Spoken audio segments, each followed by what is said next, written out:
Hello friends, कैसे हो आप सभी। आई होप आप सभी बेहतर होंगे और मेरी क्लास में आप सभी का बहुत बहुत स्वागत है। यहाँ पर हम सीटेट के लिए प्रिपरेशन कर रहे हैं, खासकर सीडीपी सब्जेक्ट के लिए। हमारा एसएसटी पहले ही कवर हो चुका है और अब हम सीडीपी को कवर कर रहे हैं। मेरे चैनल पर आपको एंशिएंट हिस्ट्री से जुड़ी बहुत से टॉपिक्स देखने को मिलेंगी और मुझे यकीन है कि अगर आपने उन टॉपिक्स में से किसी एक को भी अच्छे से कवर कर लिया तो आपको किसी दूसरे की वीडियो देखने की जरूरत नहीं पड़ेगी। चलिए वीडियो को स्टार्ट करते हैं। क्वेश्चन नंबर 1, विद्यार्थियों से प्रतिक्रिया प्राप्त करने का आदर्श प्रतीक्षा समय डैश के सही अनुपात में होना चाहिए। प्रश्न का कठिनाई स्तर पर। Option 4 is the right answer. मान लीजिए आप विद्यालय शिक्षा बोर्ड के अध्यक्ष हैं। आप अपने अधिकार क्षेत्र के अंतर्गत आने वाले विद्यालयों की शिक्षा की संपूर्ण गुणवत्ता को सुधारने के लिए क्या योजना बनाएंगे। इस प्रकार का प्रश्न डैश का एक उदाहरण है। उच्च स्तरीय अपसारी। Option 4 is the right answer. सीखने डैश आकलन आकलन और अनुदेशन के बीच डैश के दृढ़ीकरण द्वारा सीखने को प्रभावित करता है। के लिए सीखने के लिए आकलन आकलन और अनुदेशन के बीच संबंध। Option 3 is the right answer. आंतरिक रूप से अभिप्रेरित विद्यार्थी क्या है। आंतरिक रूप से विप्रेरित विद्यार्थी के लिए बाह्य पुरस्कार उसके अभिप्रेरणा को बनाए रखने के लिए पर्याप्त नहीं है। Option 4 is the right answer. सतत और व्यापक मूल्यांकन की योजना में व्यापक शब्द डैश के अलावा निम्नलिखित के द्वारा समर्थित किया जाता है।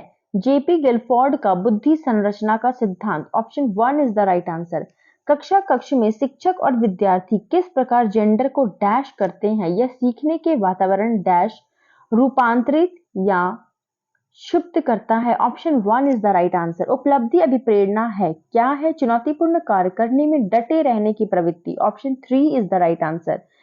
विज्ञान के प्रयोगों में सामान्यतः लड़के उपकरणों का नियंत्रण अपने हाथों में लेते हैं और लड़कियां से आंकड़ों को रिकॉर्ड करने अथवा बर्तनों को धोने के लिए कहते हैं। यह प्रवृत्ति यह दर्शाती है कि पुरुष और स्त्री की रूढ़िबद्ध भूमिकाएं विद्यालय में भी होती है। Option 1 is the right answer. CBSE द्वारा प्रस्तावित समूह परियोजना गतिविधि डैश का एक सशक्त साधन है। किसका। सामाजिक भागीदारिता को सुगम बनाने का। Option 3 is the right answer. Raven का प्रोग्रेसिव मैट्रिसेज परीक्षण डैश परीक्षण का उदाहरण है। किसका। संस्कृति मुक्त बुद्धि लब्धांक। Option 4 is the right answer. निम्नलिखित में से कौन सा सिद्धांत पाठ योजना में शामिल नहीं है। योजना की दृढ़ता। Option 1 is the right answer. निशुल्क एवं अनिवार्य शिक्षा का अधिकार 2009 में अनिवार्य शब्द का अर्थ है क्या है। उचित सरकारी दाखिले उपस्थिति और प्रारंभिक शिक्षा की पूर्णता को सुनिश्चित करेंगी। Option 2 is the right answer. अधिगमकर्ता का स्वनियमन क्या अर्थ है। अपने सीखने का स्वयं अनुवीक्षण करने की योग्यता। Option 4 is the right answer. Madam चाय खाती है वाक्य क्या है। वाक्य विन्यास की दृष्टि से सही है लेकिन अर्थ विज्ञान की दृष्टि से गलत है। Option 3 is the right answer.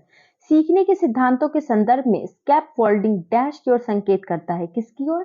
सीखने में वयस्कों द्वारा अस्थायी सहयोग। Option 1 is the right answer.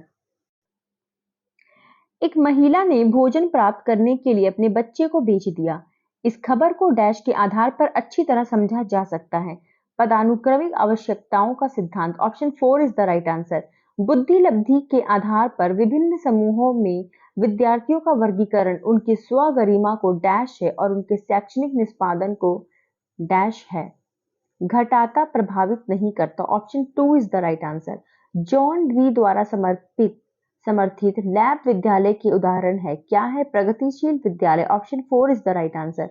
Lawrence Kohlberg के द्वारा प्रस्तावित निम्नलिखित चरणों में से प्राथमिक विद्यालयों के बच्चे किन चरणों का अनुसरण करते हैं। Option 1 is the right answer. B और ए। बी व्यक्तिगता और विनिमय एंड ए आज्ञा पालन और दंड उन्मुखीकरण। नेक्स्ट, एक विद्यार्थी कहता है उसका दादा आया है। एक शिक्षक होने के नाते आपकी प्रतिक्रिया होनी चाहिए। अच्छा, उसके दादाजी आए हैं। Option 3 is the right answer. Dash के अलावा निम्नलिखित घटना वृत्तांत रिकॉर्ड की विशेषताएं हैं।